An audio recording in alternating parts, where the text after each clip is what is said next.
Good morning, everybody. I just ran in there the last half hour to work on this presentation more. This is a very difficult presentation to put on. Again, early this morning, we've had a back and forth on our discussion group as far as analyzing the two most recent papers that have just come out in the journal Science on the implications of neonic use. A very large study in Europe and a smaller study in Canada. I'll get to them later on. And I assume that neonics are a pretty hot topic in New Zealand. Is that true? Yes. Okay. Yeah, I mean, most of the world they are. I mean, it's almost coming to fisticuffs on things. And it's been very interesting for me because I grew up. I'm a dyed-in-the-wool environmentalist. I was a hippie. Grew up in the 1960s in California. Went through the whole thing with Rachel Carson and DDT, and then when this came up with our bees starting to die, and we go, oh wow, here's this brand new pesticide out there, and big corporate companies involved. I mean, that's the easiest thing in the world, The same thing happening again, and I bought the story, hook, line, and sinker, as most people do, because it's a very attractive story or narrative to buy into. But I also feel that the most important thing you can do is to question every single one of your beliefs every day. Always read the other side's viewpoint, no matter how distasteful it is.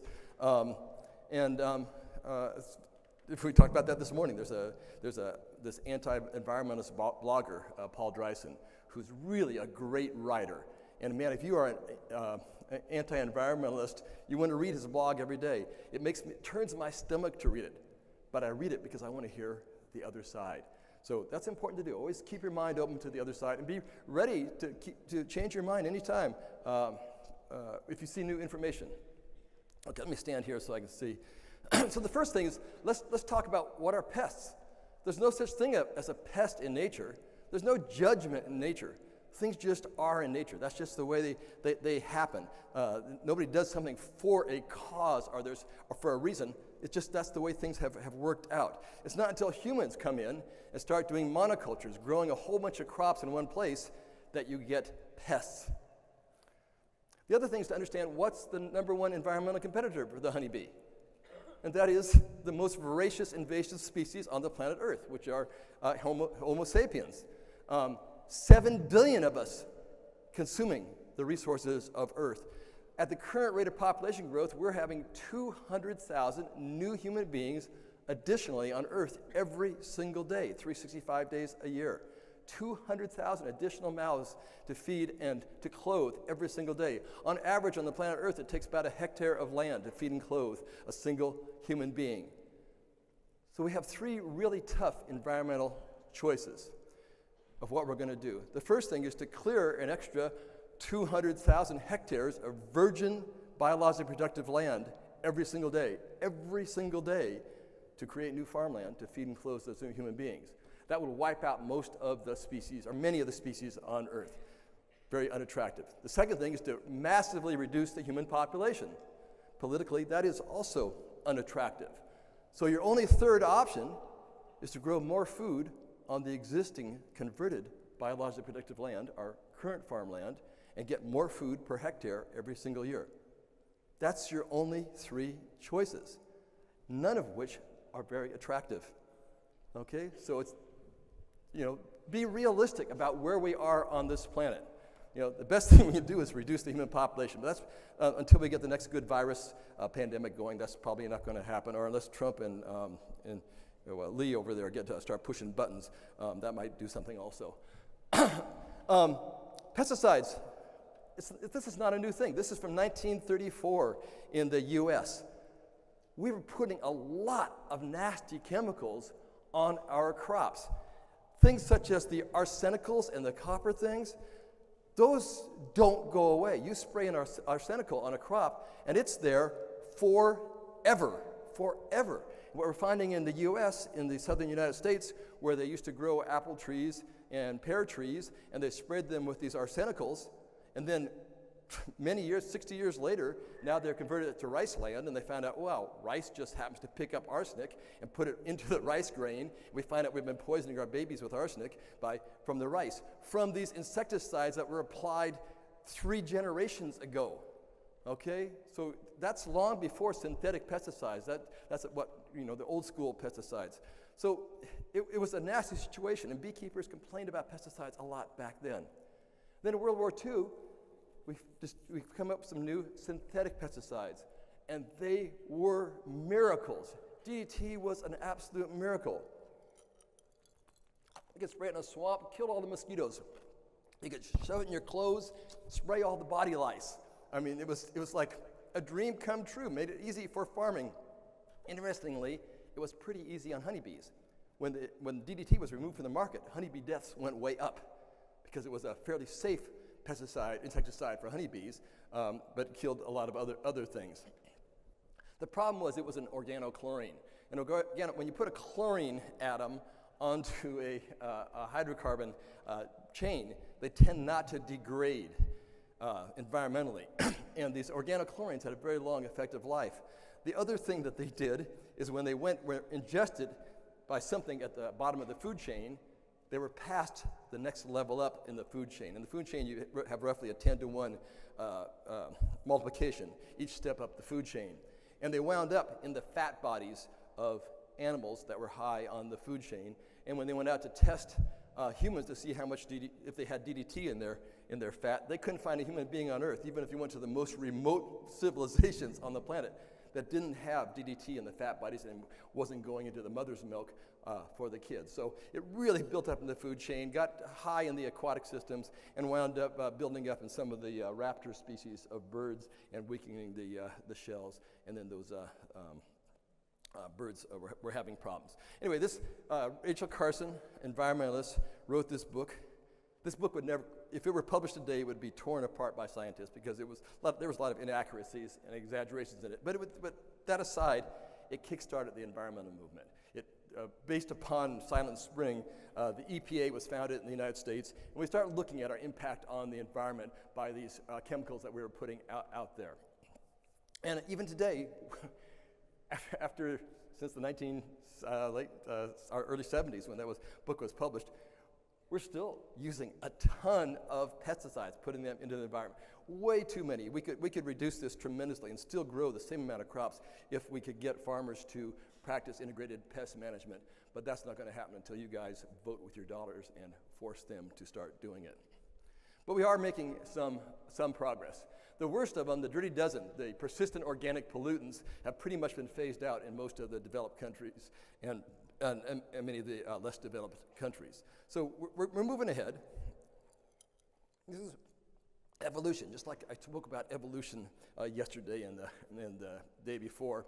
If we look at the insecticide and especially the organophosphates, oh, no mouse. These organophosphates, that use is definitely decreasing down there. If we look at here's from California, these are the cholinesterase inhibitors right here going down. Those are the carbamates and the organophosphates, the ones that have effects on the human nervous system and on your kids. So we're phasing them out slowly. The ones that had reproductive toxicity, we're phasing out quite a bit. So we are making progress on getting safer pesticides as far as humans are concerned. And the EPA's mission is to no reasonable adverse effects upon man or the environment. Man comes first, and the environment comes second in that sense. Okay, humans are mainly interested first in protecting humans, and then secondly in protecting the environment. We're looking right now in California. We are by far the most advanced of any pesticide regulatory state in the 50 United States, by far. In my own county, I'm one of the major pesticide applicators because I use Apigard, Thymol gel, and Mitaway quick strips, and I have to do a pesticide. Every time I put it on my beehives, I have to file out a form. So when I look at their county reports, I'm one of the major pesticide applicators in my county. Anyway, we may looking at restricting chlorpyrifos, which is just have been used universally by homeowners and by farmers, really rough for bees. What this is going to do is going to force California farmers to look for alternatives. And California is the #1 agricultural state in the United States. So then a new class of insecticides came up, the neonicotinoids. Neo means new, nicotine, you know what nicotine is, Oid means like, so it's new, like nicotine. So black flag insect repellent, which nicotine, was used for many years. When I grew up, we had a bottle of nicotine pesticide, insecticide on the shelf. And you could spray that. You could very easily poison your kids or anybody else by doing that. And in the third world country, that's the most common form of suicide. You drink a bottle of pesticide. Here's 300,000 people kill themselves each year by drinking bottles of pesticide for suicide. It's actually getting much more difficult to commit suicide in third world countries because now they grab the bottle of neonicotinoid and they drink it and nothing happens. It's really safe for humans. So they're having one of the problems with neonicotinoids is harder to commit suicide if you're a human being by grabbing a bottle of pesticide and drinking it. Anyway, they're so safe that the EPA considers them reduced risk insecticides to human beings. For imidacloprid, which was the first one out right here, there's how much it takes to kill a human being. Caffeine, it only takes that much. So caffeine is about 3 times as toxic to human beings as imidacloprid. Really safe insecticides as far as human beings are concerned. The other advantage to them is if you put it on a plant around the seed, they go systemic. The plants actually suck them up, and they go up through in the plant you have xylem and you have phloem. The wood part in the center is xylem. It moves up through the xylem and goes out to the leaf, so it moves upward in the plant. What that means is that with any other insecticide that you spray on or put on as a powder, 99.9% of what you put in the environment never touches the target insect. It stays on the soil, goes into the water, goes off in the air, kills all kinds of other critters, totally wasted. With a systemic application, you can get it so most of it goes into the plant, and the only animals that are affected are those that take a bite out of that plant. That's the ideal thing. So that's a huge advantage to these systemic insecticides. So, wow, it was very rapidly adopted, and you can see this is the growth of them from, can you guys see the dates on there? From 1994 through 2009 in the United States. In that lower corner, the different colors are each of the different crops that these Eunuchs, this was imidacloprid, were applied to. And @1 insecticide used worldwide nowadays. And then came CCD. CCD hit the news in 2007. It actually started happening in California about 2004. That's when the price of almond pollination came up because our colonies started crashing. But until Dave Hackenberg came out and was very popular in the press, and Dennis Van Engeldorp and Jerry Bromshank coined the term CCD, it didn't get attention from the press. And then along came these guys, and they made this movie. They interviewed me for about an hour before this movie, and they cut me out of the whole thing because I didn't follow with their narrative on it.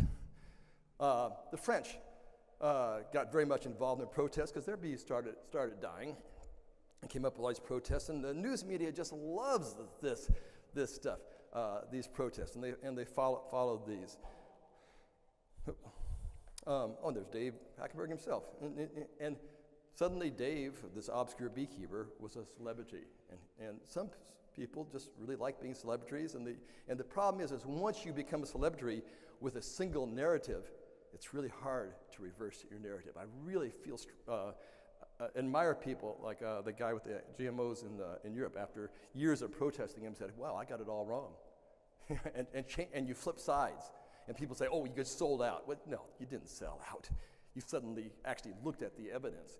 This will never happen with this guy, I will guarantee that. We're friends, or fairly friendly. But popular narrative in the U.S. also. And Bayer, such an easy target. Syngenta, such easy targets. So imagine this. If you are a environmental organization, and I belong to a number. I'm a life member of Sierra Club. I'm a big contributor to environmental organizations. And you want to raise funds, you hire a media expert. You don't hire an environmentalist, you hire a media expert, a marketing expert.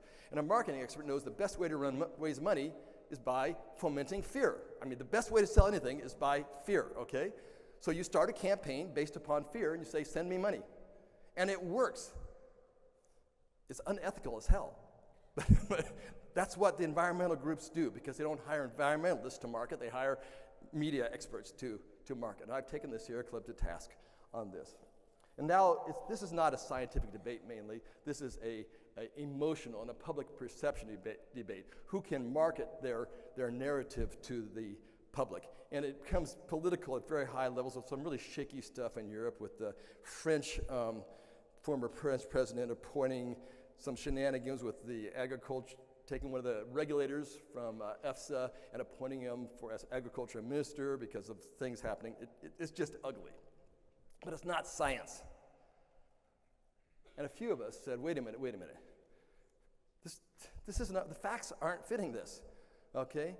And I published this paper called The Extinction of the Honeybee, okay? In response to this, all my emails I'm getting, please contribute to help the honeybee from going extinct. And I said, wait, this is not what I'm seeing happening. So what I did some ground truthing. I said, well, the honeybee is going extinct. Let me go to ground zero. Where's the highest concentration of application of neonicotinoids on the entire planet Earth? Right here, states of Iowa and Indiana, Illinois. Highest application is neonicotinoids. This is the map for clothianidin right here, which is the most common seed treatment on corn and soybeans. And I visited the beekeepers there. There's Tim Ives I'm visiting, and there's a big field about to be planted with corn right there, neonicotinoid treated corn right there, as Tim is happily making honey right there. And when I visited ground zero, I got a very different message. These guys said, Randy, beekeeping is the best it's ever been. We don't have pesticide issues anymore. We used to have terrible pesticide issues. It's not happening. So then I went and I downloaded all the agricultural statistics from 1974 to 2010 on bees and on honey. And I made this graph up. And what it shows is the average honey yield across here, the numbers of hives, and there were some years they didn't have data for, the amount of corn that was planted, which stayed pretty steady, when Varroa arrived, when BT corn started being planted, when Roundup Ready corn started being planted. This is when I expected to be a big problem, and when the seed treatment with clothianidin started. And if you see the trend on number of hives, you can see it's just been downhill. But it didn't start going downhill with seed treatment. It started going downhill when Varroa arrived. Okay? As far as honey yields, if the seed treatment would have decreased honey yields, you would have expected them to go down. Actually, they went up for a few years per hive after they started the neonicotinoid seed treatments. And then here's some other data right here. The amount of insecticide use per hectare and the percent of land covered by corn, insecticide use going down. Now, this is a little bit misleading because this is by kilograms per hectare. The neonicotinoids are far more toxic than the previous classes, so really it's a little bit misleading. But it is true that there's a lot less of the insecticides used in the corn belt these days. And even the French, when they did a multi-year study, where's Eve? There he is. No. Oh, there you are. They came to the conclusion saying, well, we can't make a link between pesticides being the cause of bees die-off, even in France, the most fervent anti-neonic country on the planet. So the question you ask, well, something certainly changed, and beekeeping's gotten harder. Pesticide Action Network came out with this in 2012. They had it. The weighted evidence demonstrates that pesticides are indeed the key in explaining honeybee declines. And they came out with this really nice glossy pamphlet with the picture of the bees. And of course, they were honest that they showed us the real problem right there on the cover. They were so blind to their narrative that even on the cover of their own pamphlet, they didn't notice that there was a bee dying from deformed wing virus right there. I thought that was pretty funny. There's two examples of this happened in that same year of two anti-pesticide groups, and both of them had a bee with deformed wings on their cover, being oblivious to that fact. So what I suggest is the more sure somebody is about anything, the less I believe them, or at least the more skeptical I am of anything that they have. So if they know the truth, we know what's killing the bees, that's a huge red flag, okay? Put your bullshit, protectors up when you see something like that. Okay, so beekeeping in agriculture. Pesticides, of course, are an issue. Insecticides are an issue, but also fungicides are an issue. Also surfactants are an issue. Okay, all those things are issues. So here what I did is I took from the FAO data the amount of pesticide use, total pesticide pounds per, or kilograms per hectare, throughout the world, countries throughout the world. Costa Rica would not fit on this chart. It would go up to about here, okay? Very, very high. And if we looked at the USA, way down here, France actually used a higher amount than us, okay? So, and again, like I showed yesterday, it's a lot of the tropical countries, oh, wow, New Zealand, I never looked to see where you guys were. Oh, you guys are nasty here. God, I don't want to keep bees here.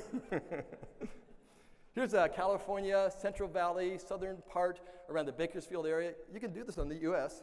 You can Google this and put a map on for any place on the country and see what crops were grown on every hectare in the country, okay? What I did, I took a circle of agricultural land down in South California, Central Valley. This would be, if you put some bees right here, that would be the flight range of those colonies in that circle. And you can see if you have bees, you got a contract to pollinate cantaloupes.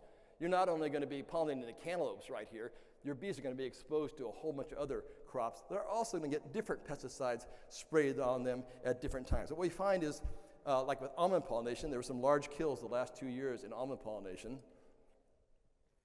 but it didn't happen during almond pollination. It happened at the end when the almond trees stopped blooming and the bees were just hungry. Suddenly, they flew to alfalfa fields, lucerne fields nearby, and they were being sprayed, and then you got bee kills from that, or they'll fly to nectarines to another crop. So it's often an off-crop kill. And the California farmers, and farmers are beekeepers everywhere, we play pesticide roulette. You know, if you got a bunch of crops around there, you don't know what you're going to get hit with, what's going to be inside your hive. So that's a reality. So here's a reality check. This paper came out by Chris Mullen and the Fraser. Here you guys had the Frasers here a couple of years ago. And they made a list they analyzed a few hundred samples of pollen and bees and combs separately. And they looked at all the pesticides they found. There's a screen of 171 pesticides, arbitrarily chosen, actually. Roger Simons, who does all this testing for the USDA, had lunch with me, and he said, Randy, can you give me an idea what pesticides we should be checking for? Because I just made this list up pulled it out of my ass. And so I said, wow, hey, you know what? Tom Steger from EPA, their EPA group is here, and the Frasers are here. Let's all have lunch together and come up with a list. We couldn't come up with a list. So this is an arbitrary list. One of the things that I can't remember the name, but there's a herbicide on here that's not even on this list, and it's in parts per trillion. It affects the eunocytes, the immune cells of bee larvae when they're developing. It's not even on the list. So the silicone surfactants are not on this list. So it's an arbitrary list. But anyway, what I did is I wanted to, like on this list, I looked for what pesticides are of the same class which would likely synergize, and all the ones in red likely would synergize with one another. So it's not just the single pesticide exposure, it's the synergies. Plus, of course, the top 3 are all applied by beekeepers themselves into their hives. So what you want to look for is what we've gone now from in science, and it's really distasteful to me. We have this agenda-driven science and targeting the headlines, essentially science by press release. And this is what a number of scientists do now. The same thing with these ones from science. Prior to publication, you put out a press release saying, oh man, I just found out the reason bees are dying. You get all the headlines, you get funding thrown at you, but it's not, and then it's published a month later. So after the damage is done, then the rest of us can look at the publication and say, well, your data is really kind of shaky on this type of thing. But this is the reality. The science editor of Time magazine called me up, spoke with me for an entire hour prior to writing this article. And I told them the truth. They're not interested in the truth. I got other reporters call me up and they asking me a question. I said, well, do you want the real story or do you want the sensational story? If you want the sensational story, I'll give you Dave Hackenberg's number. And they say, oh yeah, what's that? They hang up. They're not interested in the real story. They're interested in selling magazines. This is Dr. Alex Liu from Harvard School of Public Health. I don't know what his agenda is. I slammed him on one where he said he was the first one to create CCD in situ in a controlled trial. And he said, in the scientific paper, he said, well, the symptoms were reminiscent of, not the same as CCD, but they were reminiscent. But so I've never heard a scientist say reminiscent in a paper. But he claimed he created it. It was a total trash paper. We actually did create CCD in situ in a yard of 72 colonies. I did, by inoculating hives with a specific strain of Israeli acute paralysis virus in combination with Nosema ceranae. We just created all the signs of CC, the field signs, and watched them crash. Anyway, so here's one of the ones right here. And what he did here, he had a number of beekeepers collect pollen samples, and he says, not only do these pesticides pose a significant risk for the survival of honeybees, but they also may pose health risks for people inhaling neonicotinoid and contaminated pollen. Wow, does that scare you? It should scare you. Somebody says, you can inhale pollen and it's a health risk? Well, he's a toxicologist, or he says he is, which means he can do the arithmetic. So I did it. I looked up from allergy figures how many pollen grains a human being can inhale in a day. I looked up how many grains per milligram, how many milligrams per day, how many parts per billion are in this pollen of neonic seed planted crops. I looked up what the safe dose is by both the EPA and by EFSA, that you can eat up to 4.5 milligrams per day, a human, for a safe dose. And then how much pollen you would have to inhale. Well, if you inhaled for over 1 million years in one day, you would approach the dose to be concerned about, which is 100 times lower than the minimum dose of any adverse effects. You'd have to inhale for 1 million years to get even that dose. He's just fear-mongering. And I said, I wrote to the dean of School of Harvard Public Health. I said, how can you let this stuff be used with this name, with your name of Harvard? I would be embarrassed to put this out. Well, that wasn't good enough, so Alex Liu went to the congressional cafeteria in Washington, D.C., and he picked up the apples off the shelf there, and he wants to scare the congressmen they're being poisoned by neonicotinoids in the apples. So I did the math again. Using his figures and the apples, well, how many apples would I have to eat to be concerned about my neonicotinoid exposure? It's a really simple figure. 10,000 pounds of apples a day. Oh, you're kidding.